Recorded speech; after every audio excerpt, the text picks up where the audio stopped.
మనమైతే ఒక view point లాంటి ఏదైతే ఉన్నామన్నమాట. ఇక్కడ నుంచి అయితే అన్ని అయితే చూపించవచ్చు. అందువల్ల అక్కడ చూడండి పాతాళ గంగ అనమాట. అక్కడ ఒక గుడి అయితే ఉంటుందన్నమాట. అక్కడ నుంచి చూసినప్పుడు గుడి కనబడితే మనకి శిఖరం నుంచి గుడి కనబడితే మనకి పునర్జన్మ ఉండదంట.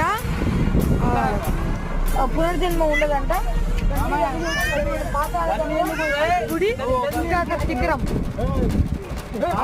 నుండి చూస్తే ఆ శిఖరం నుండి చూసినప్పుడు గుడి కనిపిస్తే పునర్జన్మ ఉండదంట.